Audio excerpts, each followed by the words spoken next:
Wife kissed my twin at our party, and I caught them having sex in his garage, and it turns out that she always wanted to sleep with both of us.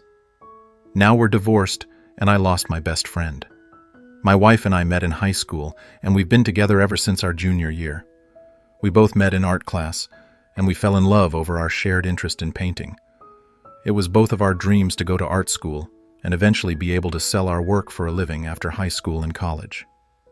We did our best to follow that dream. However, being a successful painter is a very competitive career, so we weren't able to succeed on that front. We both got other jobs, and we ended up finding happiness in different fields. One thing about me is that I am a twin. I have an identical twin brother, and it's nearly impossible to tell us apart. It's been a funny joke our entire lives, and we have both gotten used to being mistaken by the people around us. There have even been points in our lives where our partners would come up to the wrong person to say something. Then we would have to correct them. My wife would always joke about how she almost kissed my brother, or how she was worried she might climb into bed with the wrong twin. Everyone just laughed it off because it was an insane idea. My twin would never let that happen. At least that's what I thought. My brother was my best friend in the world. We were the exact stereotype of twins that you can imagine we were. I was the good twin and he was the evil twin.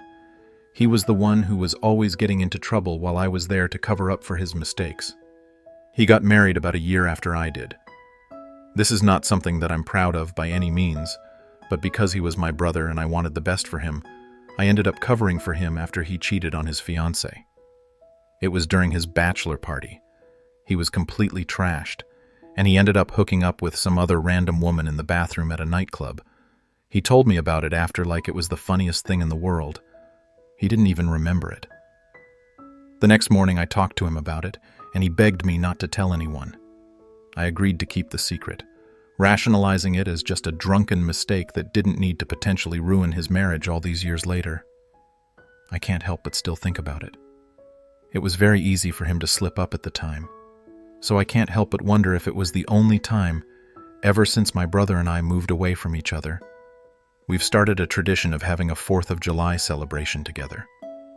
We would always alternate between whose house we would go to, and we would go all out for the holiday weekend. It was always nice for us just to be able to get together and catch up too. Everything seemed normal. At the beginning of the weekend, we all caught up, cooked on the grill, and set off a bunch of fireworks. All of the adults had some drinks, and it was a fun time. Toward the end of the night, I saw my wife walking up behind my brother to hug him and kiss him. When I saw them, she had just started kissing the back of his neck.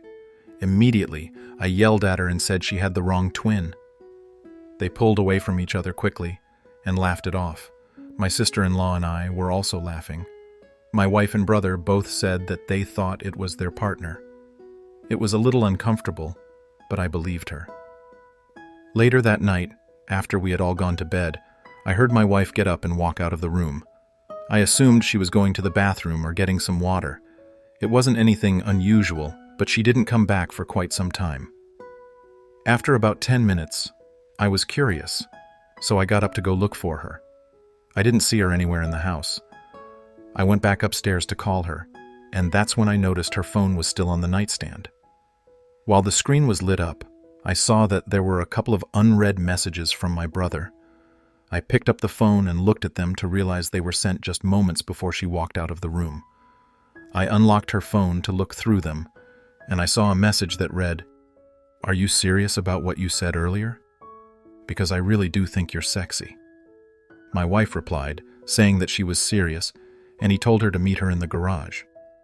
My brother had a detached garage in his backyard, which explained why I didn't see her anymore in the house.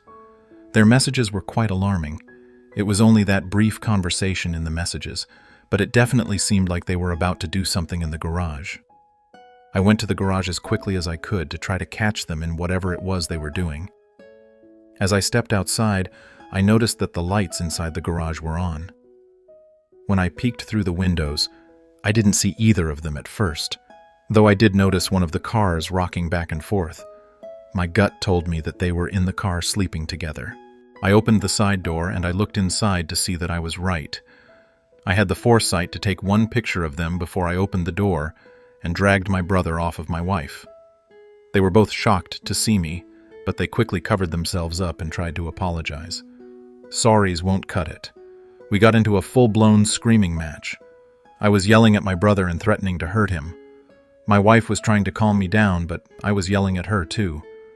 Everyone inside the house heard it, so my sister-in-law came running out to see what was going on. When I explained everything, she joined in on the argument too. One of the neighbors actually ended up calling the police because we were fighting. Nobody was charged with anything. The officer that came out just did his best to separate us and calm us down. I ended up driving off alone that night to try and cool down without having to be around my wife or brother. When I got back the next day, my brother and wife had been kicked out of the house. I spoke to my sister-in-law, and she told me that she couldn't be around either of them, so she made them leave. I had countless missed calls from my wife, but I ignored all of them. I talked to my sister-in-law before anyone else to see how she was feeling. Apparently, when she asked my wife why she would do that, she told her that it had always been something she wanted to do. Toward the end of our conversation, I told her about what happened at my brother's bachelor party. She was hurt that I didn't mention anything before, but I think that put the nail in the coffin for her. It just didn't make sense to either of us, because my brother and I, twins. There was nothing about my brother that I didn't also have appearance-wise. A few days passed and I was back home and ready to have a conversation with my wife. I planned on telling her that we were going to be getting divorced, and she had no say in the matter. When I asked her for clarity, she told me that it had always been something she wanted to do because we were twins. She wanted to sleep with both of us. She had been curious about how similar we were in different ways. The more she tried to explain herself, the more irritated I was with her. It really just seemed like she had some kind of fetish about it. I reached out to my sister-in-law and asked her about how things were going with her and my brother, to which she told me that she was divorcing him.